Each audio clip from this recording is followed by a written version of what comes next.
Done. Yes, actually, can you come down on this side? Yeah. Down, sorry.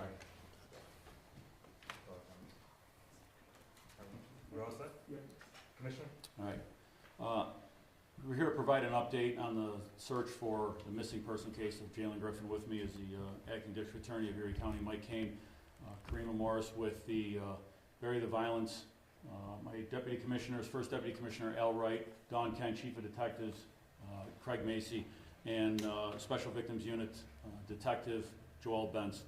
So, an update on the Jaylen Griffin missing person case. So Jaylen was reported missing on August 6th, 2020.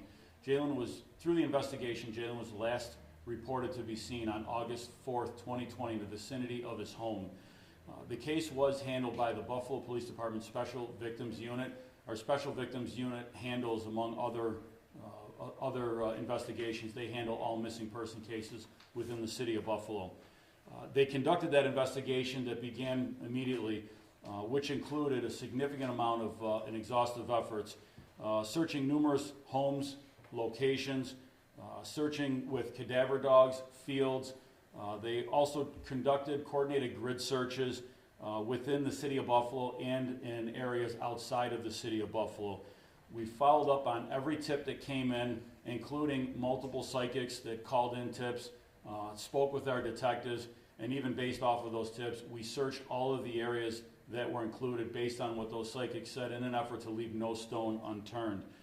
And again, they followed up absolutely every single tip. The department also worked with community groups. We know community groups were working independent of the police department, conducting their own searches, putting their own flyers out, and we appreciate the efforts that they put out there. We also provided recently a Crime Stoppers flyer, which you can see on the front of the podium, back about less than 2 months ago, about a month and a half ago. We're also working with numerous missing persons clearinghouse organizations, having Jaylen's information input into those organizations. But unfortunately, our search came to an end on Friday, a little after 10 o'clock in the morning in the 100 block of Sheffield Avenue, where A district officers responded to a report of a dead body in the home. Our homicide squad was called to the scene, conducted their investigation, and working with the medical examiner's office, it was quickly put together that the investigation was going to merge with the search conducted by our Special Victims Unit.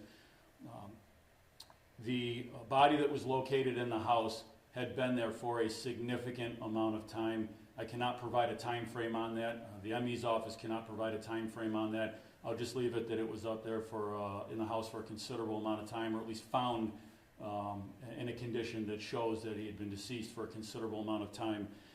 Through the use of dental records, today it was positively identified to be that of Jaylen Griffin, and unfortunately was found exactly 1 week before his 16th birthday. First and foremost, I do want to extend my sincere sympathies to the family of Jaylen.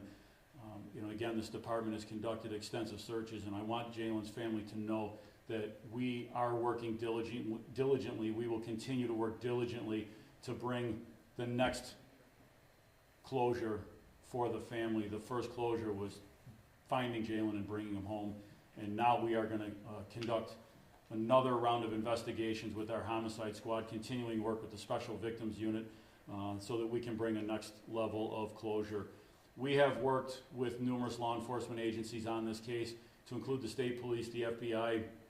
There were other agencies that performed other functions with the use of their cadaver dogs and other technologies. And again, as I said, with the numerous missing persons clearinghouse organizations as well. There's a host of organizations and groups and people that have been diligently searching for over 3.5 years to find Jaylen.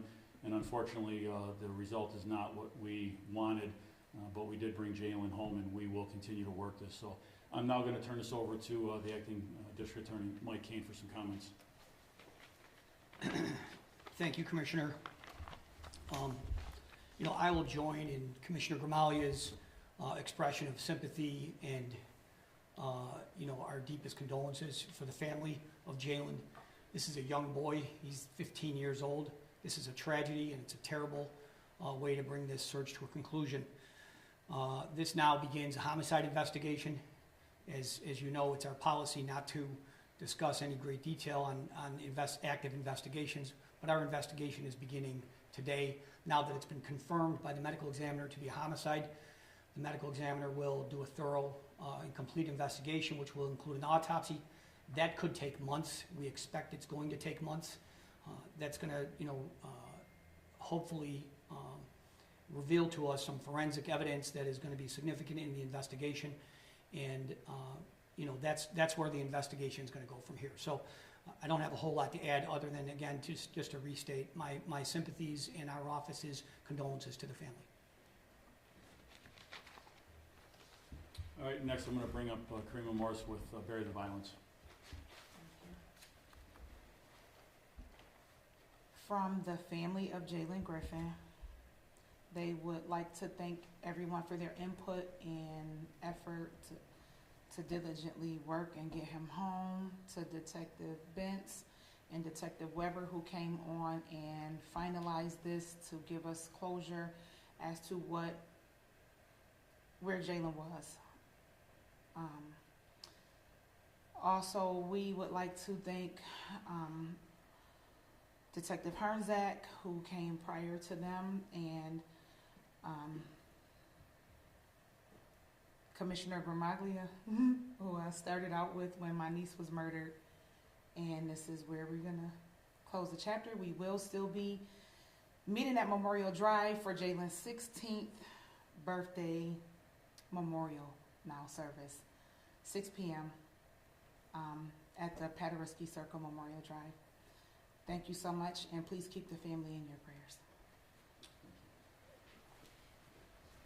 As I said, this investigation has been going on for over 3.5 years. It's been an exhaustive investigation by several members of the Special Victims Unit.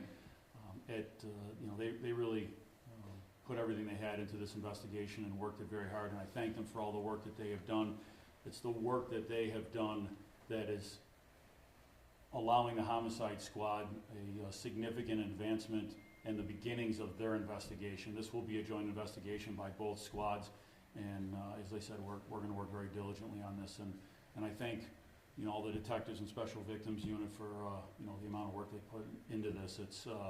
This is nothing short of a tragedy for a 12-year-old boy to go missing, and for it to end this way.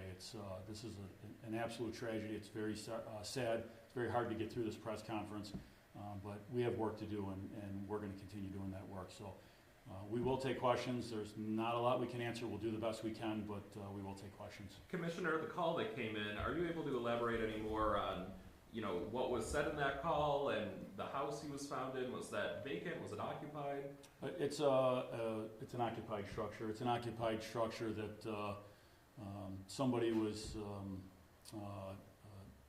in the house with a valid reason and came across. I'm not going to get into where inside the house the body was located, but they came across the body and then immediately called the police. And what neighborhood was that again? It was in the 100 block of Sheffield in South Buffalo. Now, you said it was going to be a homicide investigation. What have you discovered that makes it a homicide? So I didn't mention in my opening statement, the medical examiner has conducted the autopsy and they have ruled that it is a homicide. I will not get into the manner and cause of death, but it is a homicide, so now it is in the hands of the Homicide Squad. Is this something that happened 4 years ago, the homicide? I can't get into. I don't know the answer to that. The ME is going to have a lot of work to do. All I can say is that the condition of the body shows that it's been deceased for quite some time. Is the homeowner the same homeowner that would have owned the home in 2020 on Sheffield? We're looking into everything. I'm not going to confirm that information. Are anyone currently being interviewed or questioned in connection to this? We've been interviewing a lot of people, and I say we, the detectives. The detectives have interviewed a lot of people. That will continue. As you see the Crime Stoppers flyer up front, there is that reward that stands, and we are asking anyone with any information, and we've done several things along the way to keep this case in the media, to keep it fresh. And I know some of these organizations put billboards up, kept flyers up, and now that Jaylen has been found, we're hoping that some people will come forward with some other information. But interviews have been, a lot of that has been done, and they will continue to be done. Any official suspects or persons of interest? No, I'm not gonna get into that right now. With the special victims unit being involved, is this a sex trafficking thing? Is this? So the Special Victims Unit, and thank you for asking that question, that's why I put it in the open, but I'll explain further. Special Victims Unit investigates sex crimes, they investigate domestics, they investigate missing persons. There's a large umbrella, those are, the largest of the things that they investigate, but there's a large umbrella of things that they investigate. So I'm not gonna comment on anything beyond that, other than Special Victims Unit investigates a wide variety of cases.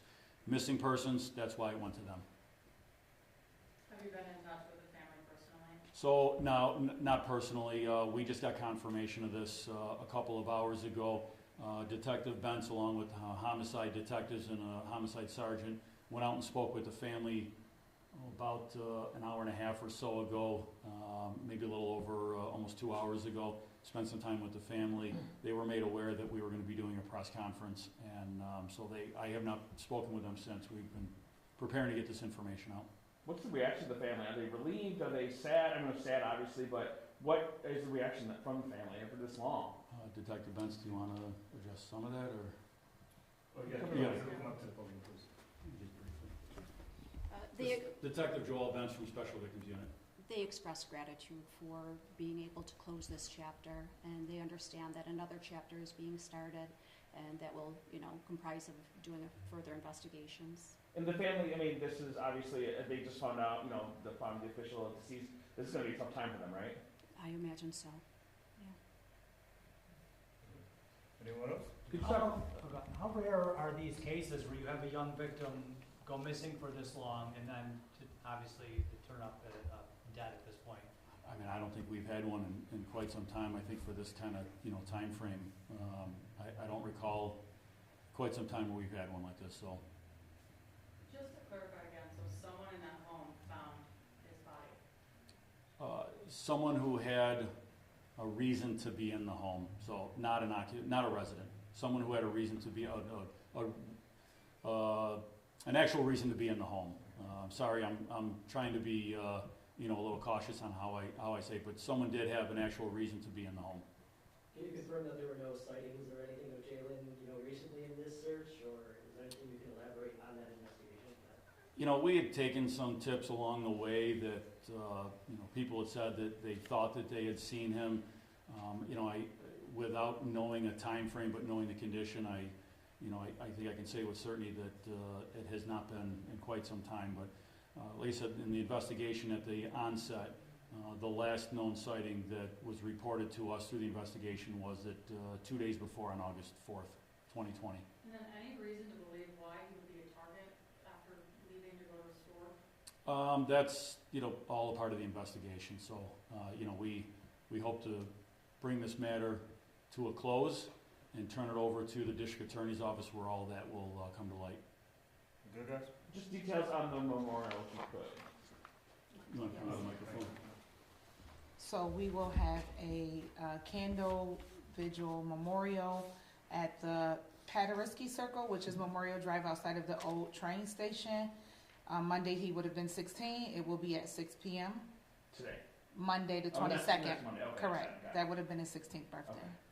Commissioner, if I could ask you, if you can speak to this, I mean, did neighbors tip you guys off at all to this? I would imagine the decomposing body's been in there for a while, there would be a scent.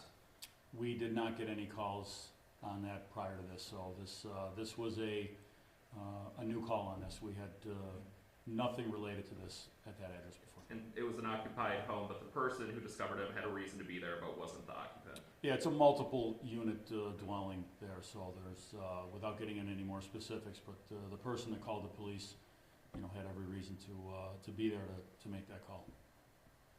All right. Thank you, guys. Thank you. All right, thank you. Thank you. Go ahead.